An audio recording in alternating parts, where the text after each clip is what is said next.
प्रज्ञा को रील्स बनाने का बड़ा ही क्रेज है और वो दिन भर रील्स बनाती रहती है। खाते पीते घूमते फिरते घर में कॉलेज में रील्स बनाने के कारण प्रज्ञा पूरे कॉलेज में हाईलाइटेड है। जहां उसकी रील्स सभी को पसंद आते हैं, वहीं मनीषा चिंता में डूबी रहती है। एक रोज जब खाते हुए प्रज्ञा रील्स बना रही होती है, तब मनीषा कहती है, 1 मिनट भी चैन नहीं है इस लड़की को। ये नहीं कि खाना तो आराम से खा ले, लेकिन नहीं, अरे थोड़ी देर रील्स नहीं बनाओगी तो आसमान नहीं टूट पड़ेगा। अरे मम्मी, इसी को तो कहते हैं डिटर्मिनेशन। तुम नहीं समझोगी ये सब। हे भगवान, इस लड़की को सद्बुद्धि दे। जब देखो तब टेढ़ा बाका मुंह बनाती रहती है। मनीषा की बात का प्रज्ञा पर जरा भी असर नहीं होता और वो खाते खाते रील्स बनाती रहती है। दिन बीतने लगते हैं और देखते देखते प्रज्ञा का कॉलेज भी खत्म हो जाता है। आए दिन कोई ना कोई मनीषा को प्रज्ञा की शादी करवाने का सुझाव दे जाता है। सब ठीक ही कहते हैं, प्रज्ञा की शादी कर देनी चाहिए। अपने घर के काम काज में व्यस्त हो जाएगी तो खुद ही ये रील्स और नाच गाना बंद हो जाएगा। मनीषा और प्रेम प्रज्ञा के लिए एक अच्छा लड़का ढूंढने लगते हैं और तभी विकी का रिश्ता प्रज्ञा के लिए आता है, जिसने प्रज्ञा को उसकी रील्स देखकर पसंद कर लिया था। अगले दिन विकी अपने माता पिता के साथ प्रज्ञा के घर पहुंच जाता है और प्रज्ञा साड़ी पहने हाथों में चाय की ट्रे लिए उनके सामने आती है। जब विकी को पसंद है तो हमें भी बहू पसंद है। बहन जी, आप बारात की तैयारी कीजिए। एक बार लड़का लड़की अकेले में बात कर ले तो अच्छा रहेगा। हाँ हाँ, क्यों नहीं। मनीषा विकी को प्रज्ञा के कमरे में भेजती है, जहां प्रज्ञा पहले से ही रील्स बना रही होती है।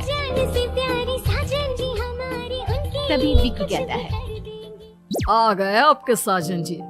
हमारे साथ ये रील्स कंप्लीट करती तो और भी अच्छा रहता। अच्छा जी, अब आ ही गए हैं तो बना ही लेती हूँ आपके साथ। दोनों मिलकर रील्स बनाते हैं। जब वी मीट और तुरंत पोस्ट भी कर देते हैं। फिर विकी कहता है, जब आप साड़ी में चाय लेकर आई तब मुझे लगा कि कहीं मैं गलत घर में तो नहीं आ गया। अब सही है। दोनों की शादी पक्की हो जाती है और शादी के दिन भी प्रज्ञा रील्स बनाने से चूकती नहीं। यहाँ तक कि बारात के समय भी नाचते हुए रील्स बनाती है। सभी लोग प्रज्ञा की तारीफ के पुल बांध देते हैं और प्रज्ञा नाचती गाती अपने ससुराल चली जाती है। सब कुछ अच्छा चल रहा होता है। प्रज्ञा यहाँ भी दिन भर हर चीज की रील्स बनाती रहती है। लेकिन कुछ दिनों के बाद जब सुनीता कहती है, बहू, ये रील्स के साथ साथ कुछ काम भी कर लिया करो। वैसे तुझे और क्या क्या बनाना आता है? मम्मी जी, वैसे तो सब कहते हैं कि मैं सब कुछ अच्छा बनाती हूँ, लेकिन मुझे लगता है कि मैं मैगी अच्छा बना लेती हूँ। हाँ, कॉफी भी अच्छा बना लेती हूँ और मुंह तो सबसे अच्छा बना लेती हूँ। अच्छा अच्छा।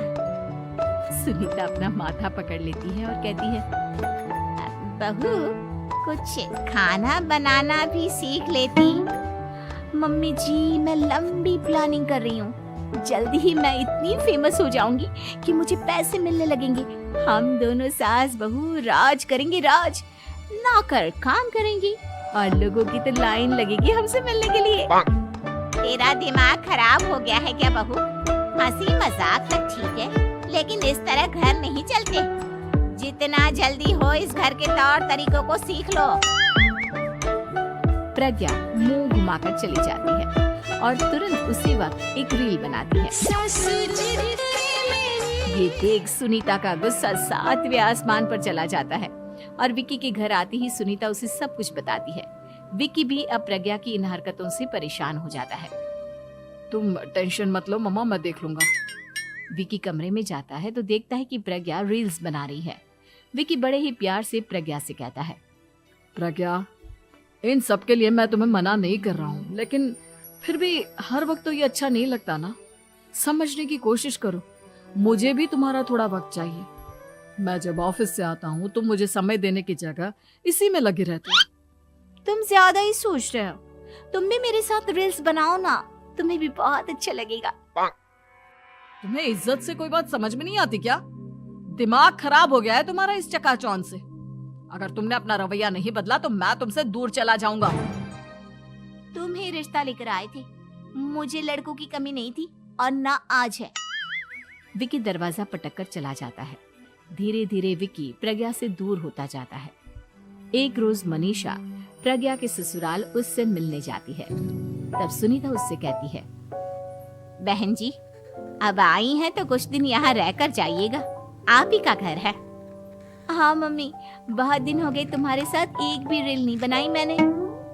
प्रज्ञा तुरंत अपने फोन में रील्स ऑन कर लेती है। ये सब मुझसे नहीं होता। तेरा ये भूत अभी तक नहीं उतरा क्या? बहन जी, आप कुछ कहती नहीं क्या इसे? जब आप ही कुछ नहीं कर पाई तो मैं कर ही क्या सकती हूँ। सास तो वैसी ही बदनाम है। शाम को घर की लाइट चली जाती है और मनीषा प्रज्ञा से कहती है, मेरे घुटनों में बहुत दर्द हो रहा है, तू लाइट का कुछ इंतजाम करना बेटा। अच्छा, कैंडल जला देती हूँ मम्मा। प्रज्ञा गाते हुए कैंडल जलाती है और खिड़की के पर्दे के पास रख देती है। मनीषा, जिसे बहुत दर्द हो रहा है, वो सो जाती है और प्रज्ञा हमेशा की तरह अपने रील्स में लग जाती है। उधर कैंडल की वजह से पर्दा आग पकड़ लेता है और मनीषा के कमरे में आग लग जाती है। बचाओ, कोई है, बचाओ। सभी भागते हैं और विकी कमरे की आग बुझाने में लग जाता है, लेकिन तब तक मनीषा आधी जल चुकी थी। मनीषा की हालत देख प्रज्ञा रोने लगती है। विकी मनीषा को तुरंत हॉस्पिटल ले जाता है और उसे एडमिट कराता है। विकी प्रज्ञा से कहता है, देख लिया ना, तुम्हारे इस नाच गाने की वजह से आज तुम्हारी माँ की जान जाते जाते रह गई। अब पता नहीं तुम और क्या चाहती हो। उधर डॉक्टर कहते हैं, इनकी हालत बहुत नाजुक है, आधे से ज्यादा जल चुकी है। प्रज्ञा रोती हुई मंदिर में जाती है और भगवान के आगे जाकर कहती है, भगवान, मेरी माँ को ठीक कर दो। मैं कसम खाती हूँ, हाथ से ये रील्स बनाना छोड़ दूंगी। बस मुझे मेरी माँ वापस मिल जाए। 2 दिन बीत जाते हैं और मनीषा खतरे से बाहर आ जाती है। पेशेंट अब ठीक है, आप लोग उनसे मिल सकते हो। सब कोई मनीषा से मिलता है और प्रज्ञा सबके सामने अपना फोन तोड़ देती है। मुझे माफ कर दो मम्मा, मैंने तुम लोगों की बातों को नजरअंदाज किया। बेटा, कोई भी चीज जरूरत से ज्यादा खराब है। मैंने तुम्हें रील्स बनाने से कभी मना नहीं किया, लेकिन हर वक्त एक ही चीज तो सही नहीं है। मैं समझ गई हूँ मम्मा, आई एम सॉरी। प्रज्ञा उस दिन से रील्स बनाना छोड़ देती है और पूरी तरह से अपने घर में लग जाती है।